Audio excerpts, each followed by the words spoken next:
Hello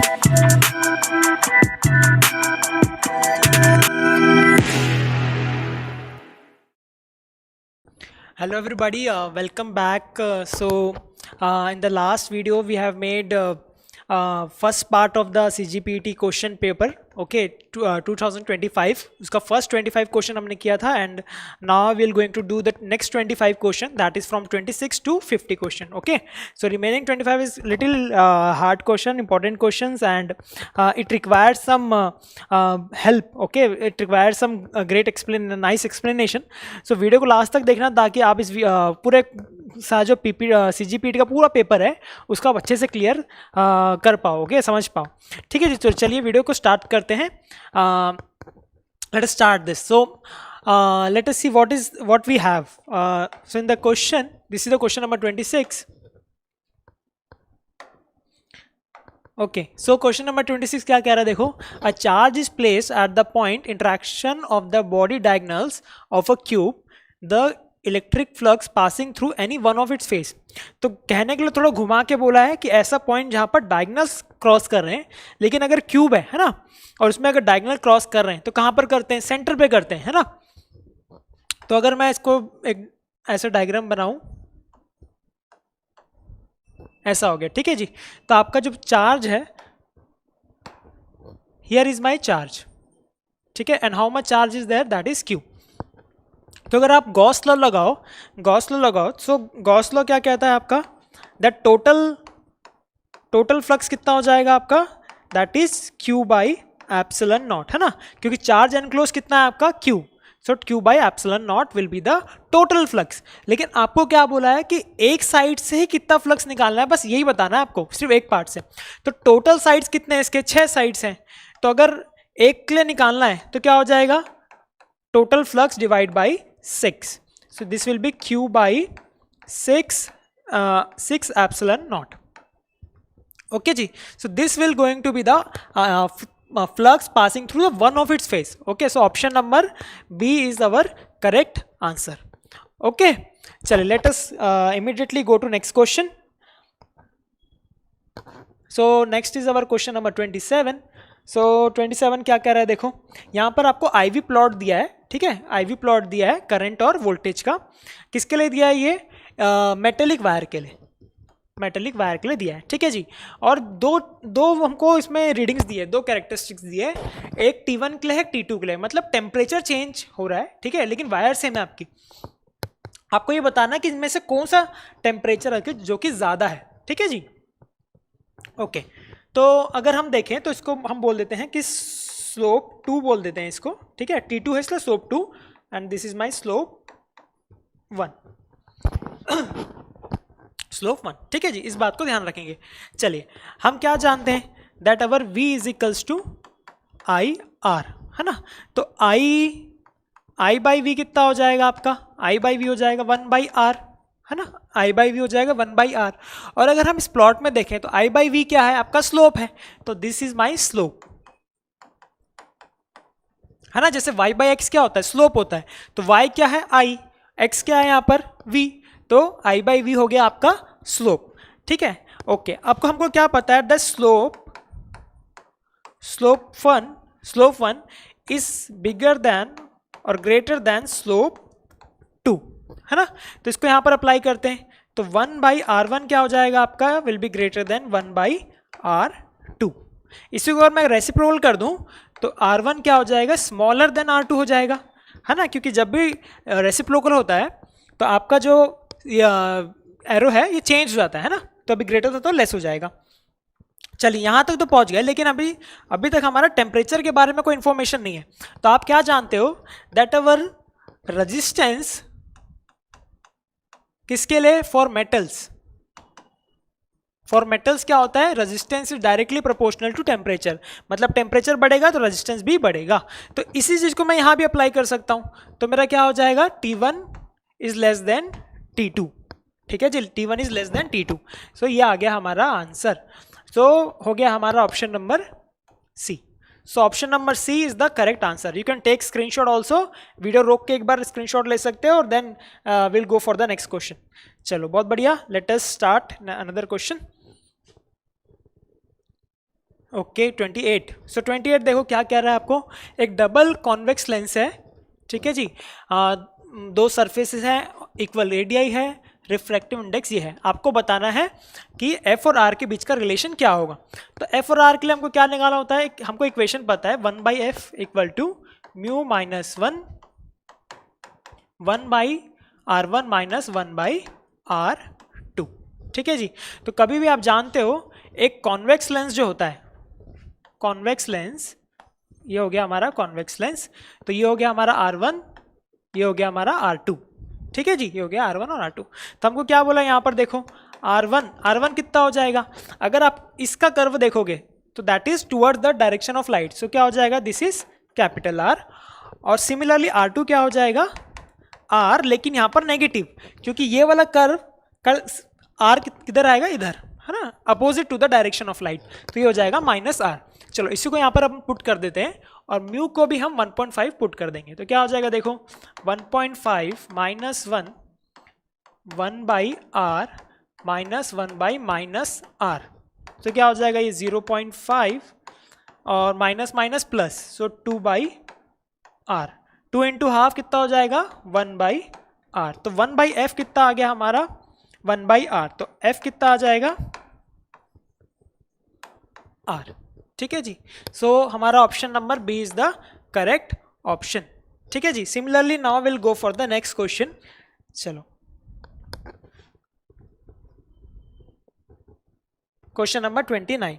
question number 29 में क्या है देखो, एक सीरीज कॉम्बिनेशन दिया है आपको कैपेसिटर्स का, आपको निकालना है इसमें कि what is the value of C। अगर टोटल चार्ज हमको कितना दिया है 1.5 माइक्रो कूलम, ठीक है। तो पहले सबसे पहले तो हमको इक्विवेलेंट कैपेसिटेंस निकालना पड़ेगा, तो उसके लिए क्या करना है देखो, यहाँ पर सबसे पहले सिंप्लीफाई करो, ये दोनों क्या है सीरीज में है, तो सीरीज का पहले यहीं पर निकाल लेते हैं। तो C1 कितना हो जाएगा आपका, C1 हो जाएगा sir C into C1 plus C plus C है ना, तो C square divide by 2C, so that will be C cancel C/2, तो C1 कितना आ गया हमारा C/2, मतलब इतना पार्ट का आ गया C/2। नाउ अभी आप यहाँ पर देखो, ध्यान से देखो, ये इस सारे पॉइंट्स का पोटेंशियल क्या है सेम, इन सारे पॉइंट्स का भी पोटेंशियल क्या है सेम। इसका मतलब क्या है कि ये जो तीन रजिस्टर है, तीन कैपेसिटर्स हैं उनका वो कौन से कॉम्बिनेशन में है, आपके पैरेलल कॉम्बिनेशन में। तो ऐसा हो गया कुछ ऐसा, ये देखो ये हो गया C,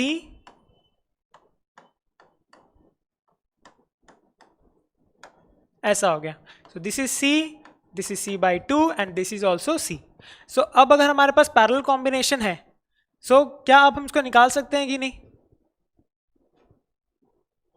कितना आ जाएगा देखो यहाँ पर, तो ये हो जाएगा C इक्विवेलेंट आ जाएगा हमारा C plus C/2 plus C, तो ये हो जाएगा हमारा 5C/2, ठीक है। तो C इक्विवेलेंट तो हमारा आ गया, C इक्विवेलेंट तो हमारा आ गया। अब हमको निकालना है C की वैल्यू निकालनी है, तो उसको मैं यहाँ पर करता हूँ, ठीक है। तो Q इक्वल टू क्या होता है आपका C इंटू V, तो Q कितना दिया है भैया total charge, that is 1.5 micro coulomb, so micro लिख देता हूँ, कूलम छोड़ दीजिए। फिर C कितना आया टोटल, तो हमारा आया 5/2 C, और पोटेंशियल डिफरेंस कितना है हमारा टोटल, दैट इज 6, सो ये हो गया हमारा 6। तो इसको बस सॉल्व कर लीजिए आप, देखो कितना आ रहा है ये, तो C आ गया हमारा 1.5 divide by 5 into 3 that is 15, okay, so 0.1 micro coulomb, ऐसा। तो इस तरीके से जो है आपको क्वेश्चंस करने हैं, ठीक है जी। आई होप आपको क्लियर हो रहा होगा, अगर कुछ डाउट है तो आप बिल्कुल कमेंट में डाल सकते हो, ठीक है। Now will go for the next question, ठीक है। चलो question number 30, this is also very interesting question, ठीक है। चलो क्या लिखा है देखो, इंटेंसिटी ऑफ गामा रेडिएशन दिया है आपको जी 1I, ठीक है, और बोला है on passing through 36 millimetre of lead it reduces to I/8, है ना, मतलब पहले I था, जब लेड से जो है पास किया तो कितना हो गया I/8, मतलब कम हो गया। आपको बताना है कितना थिकनेस हो ताकि जो हमारी फाइनल आउटपुट ऑफ इंटेंसिटी है दैट इज I/2। ठीक है जी। तो कैसे आएगा देखो, हमको इसके लिए एक फॉर्मूला लगता है that is I = I0 E/U/x। ठीक है, सो ये हो गया हमारा initial final intensity output, this is initial intensity, this is some constant and this x is the thickness. ठीक है, तो चलो इसमें पुट करते हैं दोनों कंडीशंस को। तो पहला कंडीशन क्या है कि I/8 हो जाएगा हमारा, कब, जब इनिशियल कितना हो I और थिकनेस कितना हो 36। अभी लिख नहीं रहा हूं इसमें मिलीमीटर नैनोमीटर कितना है, नैनो मिलीमीटर। ठीक है, वो सब आगे चल के कट जाता है। ठीक है, इसको रख के रखो, this is our equation number 1। वैसे ही हमारा इक्वेशन नंबर 2 भी आएगा, क्या है कि I/2 = I/E/U/x। ठीक है जी, और ये x है जो हमको फाइंड करना है। तो दो इक्वेशन है, दो अननोन है, तो वैसे तो करने की सॉल्व जरूरत नहीं है, लेकिन आप चाहो तो इसको कर भी सकते हो। ठीक है, मतलब मुझे बताने की तो जरूरत नहीं है, आप कर सकते हो, लेकिन आपके लिए हिंट ये दे सकता हूं मैं कि आप इसमें लॉग लेना दोनों साइड। ठीक है, तो यहां पर म्यू म्यू जो है कैंसिल हो जाएंगे और उसके बाद जो है आपको x की वैल्यू निकालना है। तो मैं इसको सॉल्व नहीं कर रहा हूं आपके लिए, आपको ये एज अ होमवर्क है और एज अ प्रैक्टिस है जहां पर आपको खुद से जो है x की वैल्यू निकालनी है। ठीक है जी, तो अगर आप इसकी x की वैल्यू निकालोगे तो आएगा 12 मिलीमीटर। ठीक है, अगर आपको फिर भी इसमें कोई डाउट आता है तो आप कमेंट सेक्शन में डाल दीजिएगा कि आपको कैलकुलेशन नहीं समझ में आ रहा, I will personally DM you the like solution. Okay, चलो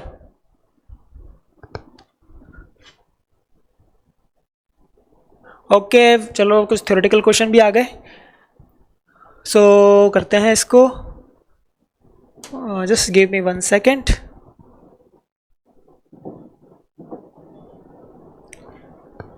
ओके, देखिए क्या लिखा है, अ कंडक्टिंग, ओके क्या लिखा है देखो, a conducting rod is moving constant velocity v in a magnetic field, the potential difference appear across the two rods। ठीक है, तो हम जानते हैं कि अगर एक मैग्नेटिक फील्ड का प्रेजेंस एक क्षेत्र है ना, फील्ड है, और उससे अगर हम परपेंडिकुलर डायरेक्शन में अगर हम पेन या रॉड को क्रॉस करते हैं, मूव कराते हैं, तो उस दो पॉइंट्स के अक्रॉस जो है कुछ पोटेंशियल डिफरेंस है जो कि डेवलप हो जाता है। ठीक है जी, तो आपको ऐसा कौन सा कंडीशन है जो बताना है जहां पर अपीयर होगा। तो आप देखो इसके लिए आपको फॉर्मूला अगर आप समझ गए हो तो आप कर पाओगे। तो क्या होता है आपका देखो फॉर्मूला V×B डॉट आई, है ना। तो पोटेंशियल कुछ डेवलप होना चाहिए, मतलब क्या होना चाहिए कि E जो है वो नॉन जीरो होना चाहिए, नॉन जीरो होना चाहिए, है ना।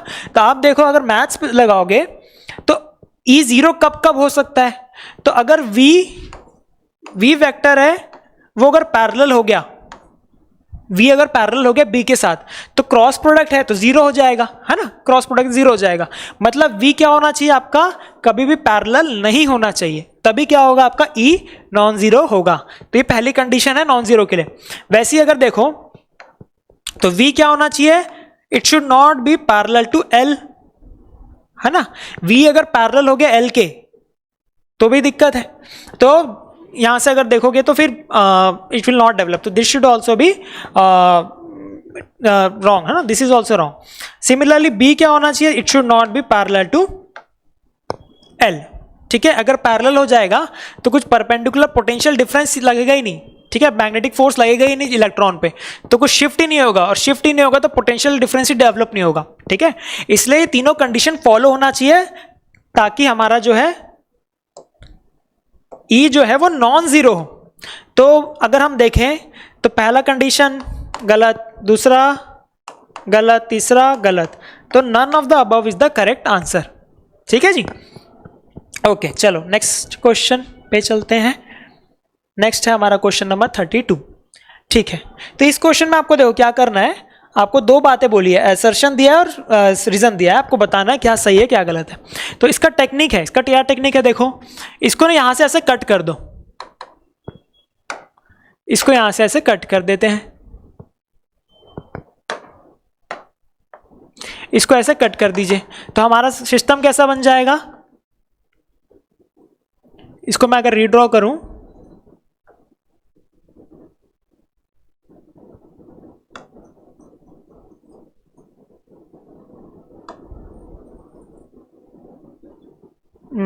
ओके, सो इसको ऐसे यहाँ से जोड़ना है,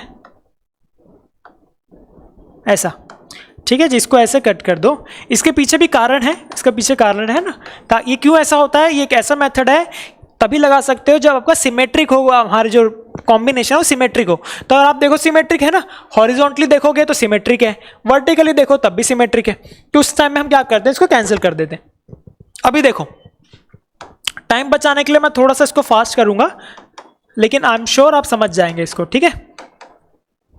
तो आपको P और Q के अक्रॉस रेजिस्टेंस निकालना है। तो ये R और R क्या हो गए, पैरेलल सीरीज हो गए, मतलब 2R और R क्या हो जाएगा हमारा, पैरेलल। 2R और R क्या हो जाएगा, पैरेलल, है ना। तो अगर मैं इसको यहां पर रीड्रॉ करूं तो P हो गया ये, दिस इज माई Q, और एक हो गया रेजिस्टेंस दिस वन, एक हो गया हमारा parallel this one, this is my R, and in दोनों क्योंकि सीरीज है तो क्या हो जाएगा ये 2R, ठीक है। चलो बहुत बढ़िया। अभी यहां पर देखो ये भी क्या है, R और R 2R पैरेलल सीरीज है, ठीक है, ऐसा। और ठीक है, देखो कंफ्यूज नहीं होना है, कॉम्प्लेक्स फिगर्स हैं, लेकिन इसको बस रीड्रॉ करना होता है हमको। अगर आप रीड्रॉ अच्छे से कर लेते हो then you will able to solve, ठीक है। तो अभी देखो यहां पर R और R पैरेलल है, सॉरी यहाँ ये भी 2R है, तो 2R into R divide by 2R plus R कितना हो गया, 3R, R cancel, so 2R by 3। तो ये हो गया 2R बाई 3, ये हो गया 2R by 3, and this R। तो इसको आप सॉल्व करोगे तो चलो इसको सॉल्व कर भी लेते हैं, कोई दिक्कत नहीं है हमको, ठीक है। तो 2R बाई 3 हो गया ये वाला पार्ट, और R 2R बाई 3 R, ये क्या हो गया सीरीज, तो R plus 2R by 3 plus R, तो कितना हो गया हमारा 2R plus 2R by 3, so that will be 2 plus 6 plus 2 8, so 8R by 3. So this much is 8R by 3. वैसे ये वाला पोर्शन कितना हो जाएगा, इसको भी सॉल्व कर सकते हो, तो ये भी आ गया हमारा 2R by 3, यहां पर सॉल्व किया था। तो अब हमारे पास दो फिगर्स हैं, एक है हमारा 8R by 3 और दूसरा है हमारा 2R by 3। दोनों क्या है, पैरेलल है, इसको सॉल्व कर लीजिए। तो 1/r फाइनल इक्वल टू कितना हो जाएगा, 3/2r प्लस 3/8r। तो 4 टाइम मल्टीप्लाई करोगे इसको तो 4 और 3 12 प्लस 3 15, 15/8 15/8r। तो r हमारा एक्चुअल में कितना आ रहा है, r इक्विवेलेंट ये आ रहा है हमारा 8r/15, ठीक है। लेकिन हमको क्या दिया है 4/5, सो दिस इज रॉन्ग, ठीक है, दिस इज रॉन्ग। सो 4/5 नहीं होगा, 8/15 होगा। And symmetry can be applied to the network with respect to the centre. So with respect centre नहीं होता, पूरा होल फिगर्स के लिए होता है, ठीक है। So this is also wrong. So assertion भी रॉन्ग है, रीजन भी रॉन्ग है, क्योंकि हमारी वैल्यू ही गलत दी है, तो रीजन तो कोई बात ही नहीं बनता। सो हमारा क्या हो जाएगा ऑप्शन, बोथ जो है assertion and reason both are wrong, ठीक है जी। इस तरीके से आपको करना है। चलो let us go for the next question। चलो ये तो इजी क्वेश्चन है, इसमें क्या करना है, देखो गॉस लॉ क्या होता है, total flux equal to Q by epsilon naught. तो ये हो गया हमारा, ये आंसर हो गया। कूलम्स लॉ क्या बताता है, दो चार्जेस के बीच में फोर्स बताता है, तो K Q1 Q2 by r², तो ये हो जाएगा ये वाला, ठीक है। और क्या बचा, बस दो ही ऑप्शन बचा, ओके हो भी गया, ठीक है। तो फर्स्ट का क्या है आपका 2 और सेकंड का क्या है 3, सो ऑप्शन नंबर ए, ठीक है जी। ऐसे करके करना है आपको। आई होप आप सबको समझ में आ रहा होगा। अगर कोई समझ में नहीं आ रहा तो आप, कोई क्वेश्चन ऐसा है जो समझ में नहीं आ रहा तो आप कमेंट बॉक्स में क्वेश्चन नंबर पुट कर देना, मैं आपको पर्सनली जो है आपका ईमेल पुट कर दीजिएगा, आई will give you the solution, okay. चलिए इस टाइप के क्वेश्चन जो है आपको बिल्कुल नहीं छोड़ने हैं, ठीक है, क्योंकि ये स्कोरिंग है, इसमें बिल्कुल भी समय नहीं लगता। CGPET में हमको समय ही है जो बचाना है, ठीक है, अदरवाइज क्वेश्चन इजी होते हैं एज कंपेयर टू मेंस। आपके CGPET में बहुत इजी क्वेश्चंस हैं, ठीक है। चलो, which of the following particle will describe the smallest circle. तो सर्कल का फॉर्मूला क्या होता है, R mv/qb, ठीक है जी। तो क्या क्या बोला है देखो, सेम वेलोसिटी है और सेम मैग्नेटिक फील्ड है, तो वेलोसिटी और मैग्नेटिक फील्ड सेम है। तो किसी भी पार्टिकल का रेडियस किस पे डिपेंड करेगा, मास अपॉन चार्ज में। तो चारों पार्टिकल्स के मास अपॉन चार्ज देख लो, जो कम होगा उसी का आपका रेडियस कम होगा। तो चलो कर लेते हैं। तो इलेक्ट्रॉन का क्या हो जाएगा, mass of electron by charge of electron, ठीक है। प्रोटॉन का क्या हो जाएगा, mass of proton divide by charge of proton. Helium का क्या हो जाएगा, हीलियम का मास होता है 2 टाइम्स, तो 2 mass of proton divide by charge तो एक ही है सर, तो ये तो Q हो जाएगा। और इसका क्या हो जाएगा, लिथियम, लिथियम क्या होता है 3 टाइम्स है ना, hydrogen helium lithium, so this is 3 MP divide by charge. अब आप ही देखो, इससे छोटा ये है, इससे छोटा ये है, और इससे छोटा ये है ना, क्योंकि mass of proton is more then mass of electron. तो सबसे छोटा क्या है हमारा इलेक्ट्रॉन, तो हमारा रेडियस सबसे कम किसका होगा, इलेक्ट्रॉन का, ठीक है। इस तरीके से आपको करना है। चलिए, you can take the screenshot and you can stop the video and again see, ठीक है। Let us move ahead. Okay, so let us go for the next question. So we have question number 35। क्या लिखा है देखो, electric field intensity due to single charge किस पे depend करता है। तो इलेक्ट्रिक फील्ड का फॉर्मूला क्या होता है, is equals to K Q1 Q2 by R, है ना। तो 1 बाई R पे डिपेंड कर रहा है, तो फर्स्ट का हो गया 1 by R, sorry I am sorry, so this will be K Q by R square, है ना, electric field. So this will be R square, ठीक है।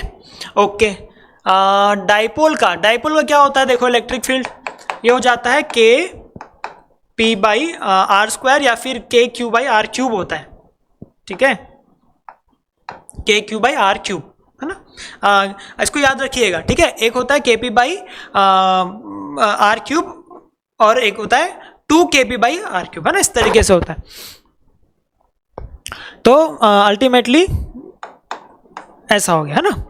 तो दिस ऐसा हो जाएगा ये सेकंड वाले का, ठीक है। और थर्ड का क्या है, पोटेंशियल। पोटेंशियल क्या होता है आपका, पोटेंशियल होता है सर K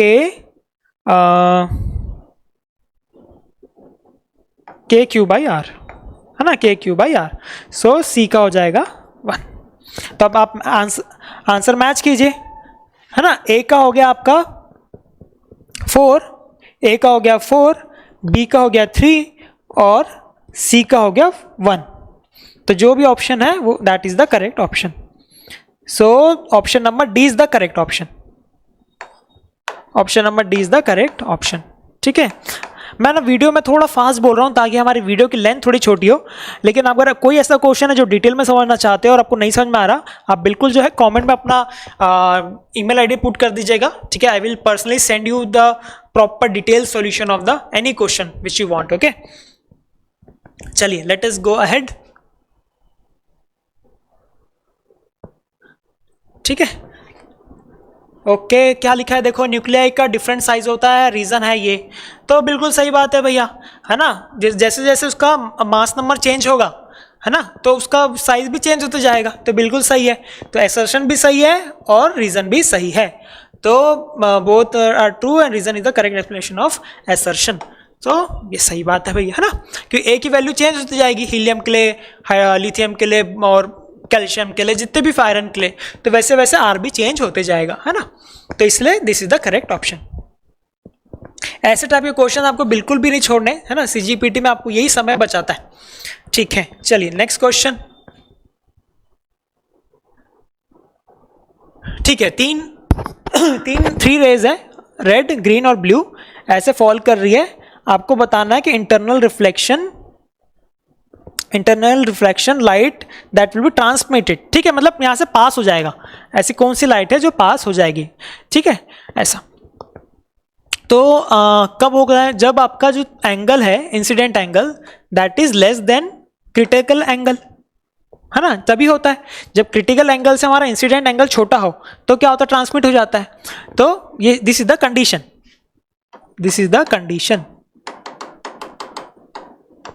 चलो इसको सॉल्व करना है, तो आप क्या जानते हो that mu sine theta c equal to 1। So sine theta c कितना हो गया भैया आपका 1 बाई म्यू, ठीक है। ओके ठीक है, अब क्या करेंगे हम, इस पर दोनों साइड ना आप क्या करो साइन फंक्शन लगा दो, तो क्या हो जाएगा sine i must be smaller than sine theta c, है ना। अब आप देखो कितने एंगल पे जो है हमारा फॉल कर रहा है, तो इसको आप कैलकुलेट भी कर सकते हो। देखो यहाँ से इसको परपेंडिकुलर खींच दीजिए, ठीक है, तो ये 90 हो गया।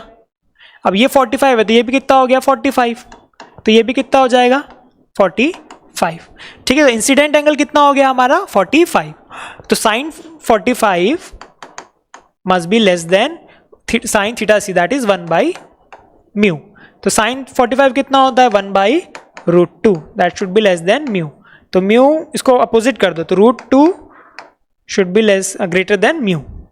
तो आप ऐसा कौन सा रिफ्रैक्टिव इंडेक्स है जो √2 से छोटा या फिर 1.412 से छोटा है, यही कंडीशन है। तो आप देख लो कौन सा ये वाला है, बिल्कुल है सर, रेड है, ब्लू नहीं है और ग्रीन भी नहीं है ना, तो सिर्फ रेड है, तो रेड सिर्फ क्या हो जाएगा पास कर जाएगा, ठीक है जी। रेड लाइट है वो पास कर जाएगी, बाकी जो है वो इंटरनली रिफ्लेक्ट कर जाएगा, ठीक है जी। तो ये कंडीशन को आप ध्यान में रखोगे, ठीक है, ऐसे स्टेप बाय स्टेप आना है आपको। चलिए let us go next question.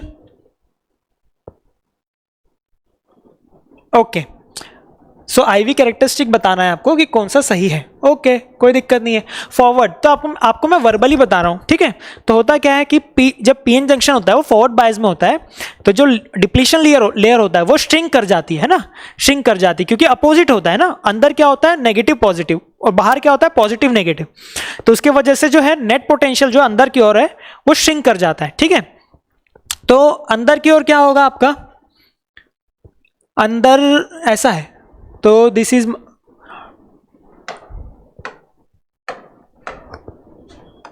ऐसा है, ठीक है। So let's suppose this is my PN junction, so this is positive this is negative, लेकिन इनसाइड में देखूं तो this is my negative and this is positive. तो देख लो कौन सा ऑप्शन है जो श्रिंक किया हुआ है। सो हमारा देखो ये दोनों हो सकते हैं, किसी बच्चे को आ सकता है सर सी भी तो हो सकता है डी भी तो हो सकता है, लेकिन देखो मैंने क्या बताया, जब भी पीएन फॉरवर्ड बायस आता है तो आपका जो पोटेंशियल डिप्लीशन लेयर है उसका जो वो श्रिंक कर जाता है, उसकी जो थिकनेस है वो श्रिंक कर जाती है, ठीक है। तो हमारा जो है option number D is the correct option, D is the correct option, ठीक है जी। इस तरीके से करना है आपको। चलो नेक्स्ट करते हैं।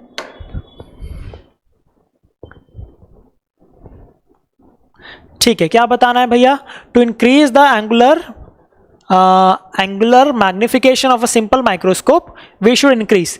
तो एंगुलर मैग्निफिकेशन क्या होता है आपका, अगर आप देखें तो m क्या होता है आपका 1/d/f, है ना, या फिर क्या लिख सकता हूं 1/d इंटू p। तो p क्या हो जाता है आपका यहां पर पावर, p जो है आपका पावर है, d क्या होता है आपका लीस्ट डिस्टेंस बोलते हैं इसको, ठीक है, लीस्ट डिस्टेंस। तो अगर आपको एंगुलर मैग्निफिकेशन बढ़ाना है तो आपको क्या करना पड़ेगा, P को जो है बढ़ाना पड़ेगा, मतलब पावर को बढ़ाना पड़ेगा, तो P को बढ़ाना पड़ेगा, तो increase the power of the lens. तो पावर बढ़ाएंगे तो एंगुलर मैग्निफिकेशन भी बढ़ जाएगा, ठीक है। और फोकल लेंथ क्या करनी पड़ेगी, घटानी पड़ेगी, क्योंकि अगर F को घटाओगे तो M क्या होगा, बढ़ेगा। तो यहां पर तो इंक्रीज बोला है, डिक्रीज नहीं, है ना, इसलिए option number A is the correct option, ठीक है। चलो let us go for the next question. Okay ये भी अच्छा क्वेश्चन है मॉडर्न फिजिक्स का। देखो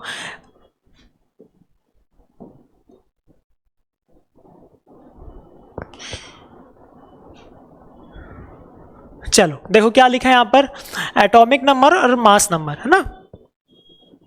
तो अभी यहां पर देखो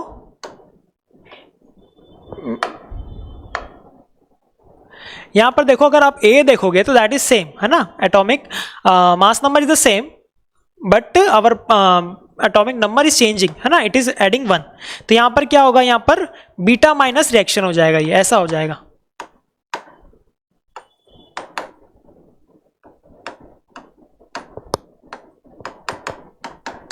बीटा माइनस, ठीक है। तो beta is the correct option. अभी यहां पर देखो आपका जो है मास नंबर 4 घट गया और ये जो है -2 है ना, ये -4 या -2। तो -4 कब होता है? जब आपका हीलियम होता है ना, मास नंबर बढ़ जाता है। तो ये ऐसा हो गया, देखो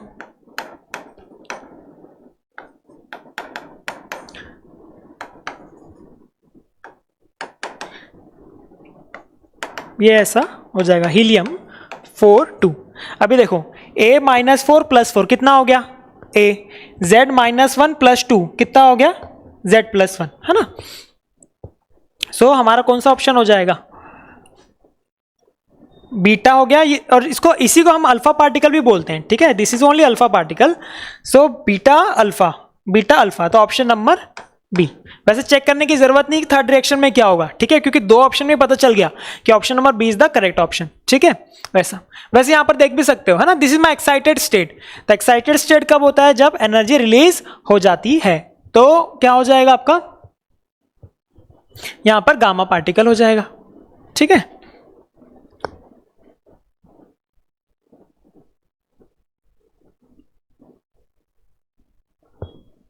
चलिए ठीक है। वैसे देखिए, मैं सीजीपीटी के लिए जब पढ़ाता हूँ बच्चों को ये बोलता हूँ कि आपको एग्जाम में दोनों चीज आना चाहिए, कि कौन सा क्वेश्चन करना है, एट द सेम टाइम कौन सा क्वेश्चन नहीं करना है, ठीक है। क्योंकि सीजीपीटी में आई पर्सनली गॉट 125 रैंक, और मैंने क्या किया था कि जो क्वेश्चन सबसे कम समय लेता है आई सॉल्व दैट, और जो क्वेश्चन जो टाइम लगेगा, ऑल्दो मुझे आता है लेकिन इट विल टेक टाइम, क्योंकि हमारे पास सिर्फ 1 मिनट है। तो अगर मेरे को लगता है कि 1 मिनट से ज्यादा लगेगा, तो I simply leave it, I simply left that question कि चलो बाद में करूंगा अगर समय मिलेगा तो, ठीक है। तो इस टाइप के क्वेश्चन आपको करने होते हैं। तो यहां पर देखो क्या है, यहां पर this is my forward bias but this is reverse bias, है ना। यहां पर क्या है, this is forward bias and this is also forward bias. यहां पर क्या हो गया आपका, रिवर्स बायस और रिवर्स बायस। तो आप एक बात ध्यान रखो कि फॉरवर्ड बायस में क्या होता है, आपका पोटेंशियल ड्रॉप बहुत ज्यादा होता है, लेकिन फॉरवर्ड बायस में आपका पोटेंशियल ड्रॉप कम होता है, बट रिवर्स बायस में पोटेंशियल ड्रॉप बहुत ज्यादा हो जाता है ना। तो यहां पर देखो अनइक्वल हो जाएगा, so this option is wrong, ठीक है। यहां पर देखो ये भी फॉरवर्ड है, ये भी फॉरवर्ड है, तो ये जो पोटेंशियल है ये पूरा आधा आधा ड्रॉप करेगा, तो यहां आधा करेगा, यहां आधा करेगा, सो दिस इज करेक्ट। और यहां भी देखो, यहां भी रिवर्स है, यहां भी रिवर्स है, तो यहां भी ज्यादा करेंगे लेकिन दोनों इक्वल कर रहे हैं। तो क्वेश्चन में हमको यही पूछा है कि ऐसा कौन से तीनों सर्किट में, ऐसे कौन से हमारे पास सर्किट्स हैं जहां पर पोटेंशियल ड्रॉप दोनों में सेम हो। तो हमारे में देखो, इसमें दोनों में सेम है, इसमें भी दोनों में सेम है, so option circuit 2 and circuit 3, this is the correct option, ठीक है। आप चाहो तो मेरा टेलीग्राम ग्रुप भी ज्वाइन कर सकते हो, वहां पर I will give you this paper with the solution, ठीक है। तो option number B is the correct option. चलो let us go for the next question. बहुत बढ़िया, हमने 40 क्वेश्चंस कर लिए हैं, 41, जस्ट फ्यू क्वेश्चंस लेफ्ट। चलो इसमें ऐसी ट्रिक बताऊंगा जो आपको बहुत हेल्प करेगी इवन इंजीनियरिंग में भी, ठीक है। इसमें क्या करो, जब भी ऐसा लूप बनता है तो यहां पर एक पोटेंशियल मान लो VC, ठीक है, और एक इक्वेशन बनाओ। तो क्या करोगे, देखो लिखो VC, अब ये वाला पार्ट देखो सिर्फ, तो VC इसके अबाउट, इसके अक्रॉस दो पोटेंशियल है, कौन से एक है VC, एक है 20, तो लिखो VC - 20 डिवाइड बाय रजिस्टर, तो रेजिस्टेंस कितना है 20, तो ये हो गया 20, ठीक है, प्लस VC नेक्स्ट वाला देखो, तो VC दूसरा कौन सा है 10, तो VC - 10 डिवाइड बाय रेजिस्टेंस कितना है 4, तो ये हो गया 4, प्लस VC, यहां VC इधर कितना है 0, तो VC - 0 डिवाइड बाय रेजिस्टेंस कितना है भैया 2 इक्वल टू कर दो 0, ठीक है। अगर आप इसको इस मेथड को और डीप में समझना चाहते हो तो आप कमेंट बॉक्स में लिख देना, ठीक है। I want to understand this, I will tell you, okay. अब इसको सॉल्व कर लीजिए बस आप, ठीक है। तो इसको मैं सॉल्व नहीं कर रहा हूं, आई एम जस्ट मन में मैं करके दिखा रहा हूं। तो ये हो जाएगा 2 टाइम्स, पूरा एलसीएम करोगे तो 4 आ जाएगा, है ना। तो यहाँ 2VC, यहाँ VC और यहाँ भी 2VC, मतलब 5VC। तो 5VC इक्वल टू कितना हो जाएगा 40 + 10 + 0, तो दैट इज 50। तो VC कितना आ गया, okay, just give me 1 second. तो ये हो जाएगा एम आई ओके करेक्ट करेक्ट, वीसी कितना आ गया हमारा 10 वोल्ट। मतलब यहाँ पर पोटेंशियल ड्रॉप कितना है, पोटेंशियल कितना है यहाँ पर 10 है ना, यहाँ पर कितना है 0, और हमको इसके अक्रॉस ही करंट निकालना है। तो आई कैसे निकालते हैं, पोटेंशियल ड्रॉप अपॉन रेजिस्टेंस। तो पोटेंशियल ड्रॉप है सर 10 माइनस 0, रेजिस्टेंस कितना है 2, तो कितना आ गया 5 ampere. So 5 ampere is my correct answer. ठीक है जी, इस तरीके से करना है। इस मेथड, ये नया मेथड है, ठीक है, आपके बुक्स में नहीं है, लेकिन मैं स्टूडेंट को क्लास में करवाता हूँ। अगर आपको चाहिए method so you please comment, I will tell you this method, okay, बहुत डिटेल में। चलो ठीक है, चलो अच्छा है, एक और थ्योरेटिकल क्वेश्चन आ गया बहुत। इसमें देखो आपको ये तो फॉर्मूला बेस्ड है, ठीक है, रिजॉल्विंग पावर ऑफ माइक्रोस्कोप, तो ये होता है 1/d lambda by 2 mu F sine theta. So ये हो गया sine theta. Resolving power of telescope, telescope हो जाता है 1/d थीटा d बाई 1/12 पाई, ठीक है, तो लैम्डा, तो ये हो गया हमारा। ठीक है, सो 1 का हो गया 2 और b का हो गया 4। सो हमारा option number B is the correct option. ठीक है जी, इस फॉर्मूले को आपको याद रखना है, ठीक है, इसको मैं कोई एक्सप्लेनेशन की रिक्वायरमेंट नहीं है, ठीक है, इसको आपको याद रखना है। चलो ठीक है, minimum angle deviation of the prism of angle pi by 2 is pi by 6, refractive index of the prism. तो इसमें फॉर्मूला बेस्ड है क्वेश्चन, क्या लगाना है देखो, sine A plus delta by 2 whole divide by sine A by 2, है ना। ए कितना दिया है आपको, बोला है पाई बाई 3 है, मतलब 60 डिग्री है, और डेल्टा कितना है, डेविएशन पाई बाई 6 मतलब 30 डिग्री है ना। इसको यहाँ पर पुट कर दोगे आप, तो आप कैलकुलेशन तो वैसे कर ही लोगे, फिर भी मैं कर देता हूँ जल्दी से। तो ये हो जाएगा 60 प्लस 30 डिवाइड बाई 2, है ना जी, और ये कितना हो जाएगा, whole divide by sine 60 divide by 2, तो 60 प्लस 30 90, 90 डिवाइड बाई 2 45, तो sine 45 is 1/√2, sine 60 by 2, 60 by 2 मतलब 30, तो साइन 30 1/2। ठीक है, तो इसको सॉल्व करोगे तो आ जाएगा √2। सो ऑप्शन नंबर कौन सा आ गया, option number B is the correct option. ठीक है जी, इस तरीके से आपको करना है, बहुत इंपॉर्टेंट फॉर्मूला है, इस टाइप के question you can expect in the exam. Okay, चलो क्वेश्चन नंबर 45 क्या है देखो, इलेक्ट्रॉन है जो कि एक्सेलरेट हुआ 10,000 वोल्ट से, उसकी डी ब्रॉगली वेवलेंथ निकालनी है आपको। ठीक है, तो एक तो डायरेक्ट फॉर्मूला आपको बता रहा हूं मैं, ये हो जाता है 12.2 आर्मस्ट्रॉन्ग डिवाइड बाय वोल्टेज। ठीक है, इसको डायरेक्ट पुट कर दोगे आपका आंसर आ जाएगा। तो V कितना है आपको 10,000, सो 12.2 डिवाइड बाय 10,000, और आंसर किस में आएगा ये बात ध्यान रखना, ठीक है, एंगस्ट्रॉम में आएगा। इसको सॉल्व कर लो, तो 12/2.2 डिवाइड बाय 100 एंगस्ट्रॉम, या फिर इसको ऐसा भी लिख सकते हो 10 की पावर -10 मीटर। तो कितना आ गया ये 12.2, 10 की पावर, यहाँ +2 है, ऊपर जाएगा तो -2, तो दिस विल बी -12 मीटर। ठीक है जी, so option number B is the correct option. ठीक है, तो इस फॉर्मूले को याद रख लीजिए, आप कर पाएंगे। ठीक है, चलो next, go for the next question. बस last 5 question we are remaining. चलो इसको मैं यहीं पर सॉल्व कर देता हूं। ठीक है, चलो देखो ये कौन सा गेट है, so this is my NAND gate, है ना। तो ए है और फिर यहां से ये जा रहा है, तो क्या हो जाएगा, एंड गेट है तो a प्लस बी, है ना, a प्लस बी। तो यहां पर अगर हम देखें तो यहां पर क्या पहुंचेगा हमारा सिग्नल, देखो ये a है ये b है और नैंड गेट है, तो क्या हो जाएगा a प्लस बी, ये हो गया एंड गेट, और नैंड है मतलब क्या कर दोगे, ऐसे बार लगा दिया, है ना, तो ये नैंड हो गया। ठीक है, अब यही दो सिग्नल जाके यहां पहुंच रहे हैं और अगेन एक नैंड गेट है ना। सो अभी क्या हो जाएगा, यहां पर देखो दो नैंड गेट है, तो एक का सिग्नल हो गया a plus B whole bar plus a plus B whole bar, है ना, ये दो सिग्नल है क्योंकि ये सिग्नल दो में स्प्लिट हो गए, और अगेन नैंड गेट है, तो क्या कर दोगे, होल बार कर दोगे इसको। ठीक है, ऐसा हो गया। तो इसको थोड़ा सा सॉल्व कर लेते हैं। ठीक है, तो क्या हो जाएगा देखो, a प्लस बी, इसको क्या लिख सकता हूं मैं, a b होल बार या फिर सिंपली भी कर सकता हूँ, a plus B bar a plus B bar, तो कितना हो जाएगा, एंड गेट हो गया ये। तो एक सिंगल बार डबल बार है तो इसलिए कैंसिल हो गया, तो मतलब a प्लस बी, मतलब यहां पर क्या सिग्नल पहुंचा हमारा, a प्लस बी पहुंचा भैया। अब यहां से जो है और गेट आपका नॉर गेट जो है आपका लग जाता है, तो सिग्नल क्या हो जाएगा, a plus B whole bar. ठीक है, तो this is my NOR gate, this by NOR gate. ठीक है जी, इस तरीके से करना है। ठीक है, चलो let us go for the last 4 questions.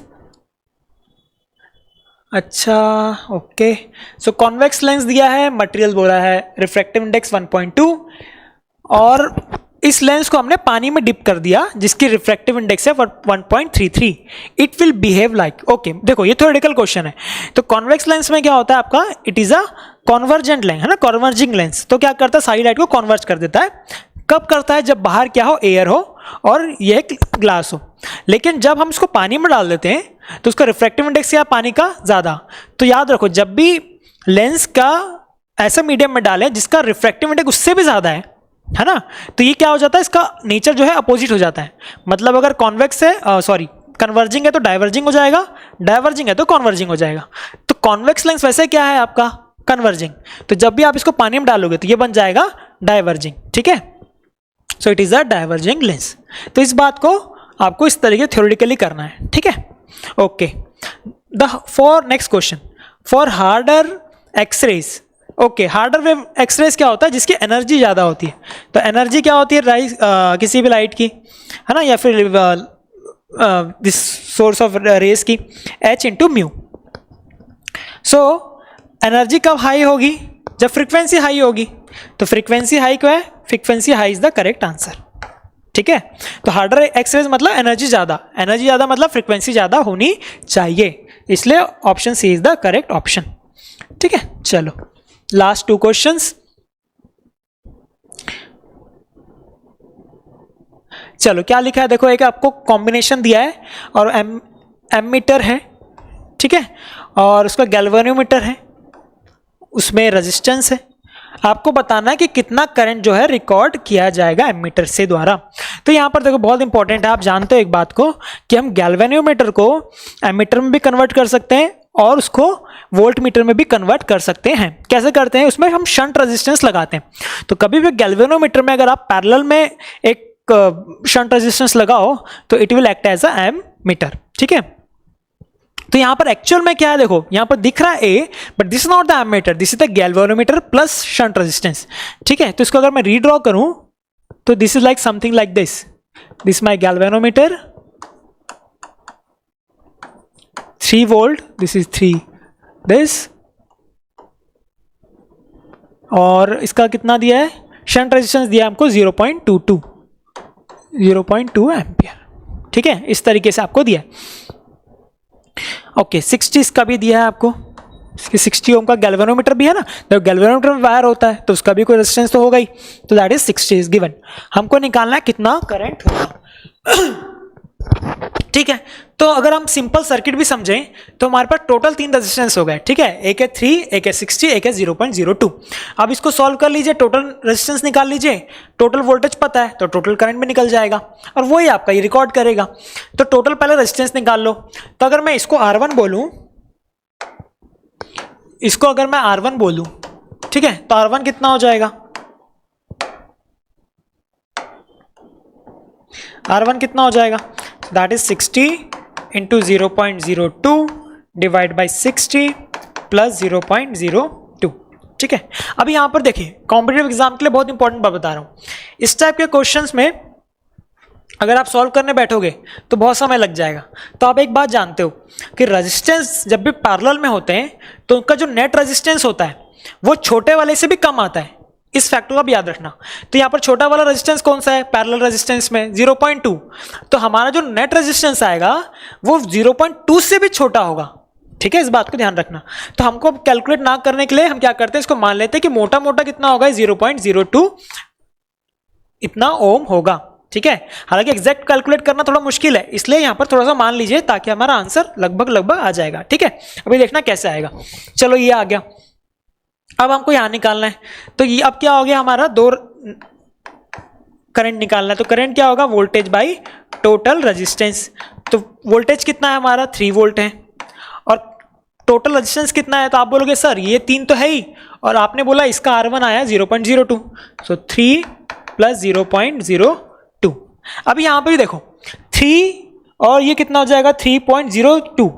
तो क्या ये 3 न्यूमरेटर और डिनोमिनेटर लगभग सेम है ना। तो आप क्या मान सकते हो कि लगभग कितना होगा, ये 1 एम्पियर जितना होगा। सो ऑप्शन नंबर क्या हो गया आपका, ए हो गया।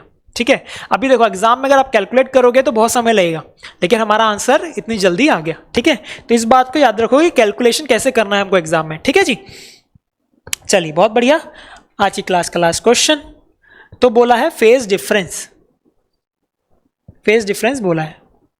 ठीक है, तो आप देखो दो चीजें होती है, एक होता है एल, एक होता है सी, है ना, इंडक्टर और कैपेसिटर।